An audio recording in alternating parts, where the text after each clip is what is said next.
લોકસભાની ચૂંટણી પૂર્વે અટકેલો પ્રોજેક્ટ હવે લાગુ કરાયો છે, જે અંતર્ગત ટ્રાફિક નિયમનું ઉલ્લંઘન કરતા વાહન ચાલકને ચલણ આપવા પોલીસ આધુનિક બની છે. ટ્રાફિક પોલીસને 75 પીઓએસ મશીન અપાયા છે, જેનાથી સ્થળ પર જ યુપીઆઈ ડેબિટ ક્રેડિટ કાર્ડથી દંડ વસૂલી શકાશે. પીઓએસ મશીનથી હવે ટ્રાફિક નિયમનો ભંગ કરનારની વાહનાબાજી નહીં ચાલે. મશીનમાં ફોટો પાડતા વાહન અને ચાલકને પીયુસી સરનામું સહિતની આખી કુંડળી પોલીસના હાથમાં આવી જશે.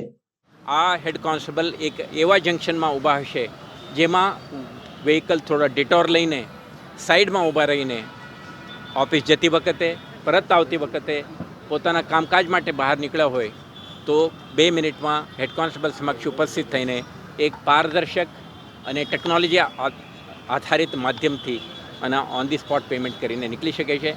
એમને રિસીટ પણ ઓન ધી સ્પોટ આપવામાં આવશે.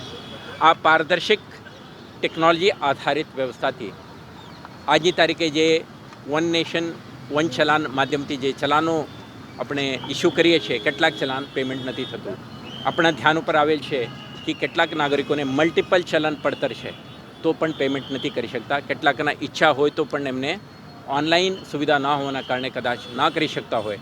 હું માનું છું કે આ હેન્ડહેલ્ડ ડિવાઇસ આવા નાગરિકોને વધુ ઉપયોગી, અનુકૂળ અને સમય બચાવવા માટેનું એક ડિવાઇસ તરીકે ઉપયોગી રહેશે.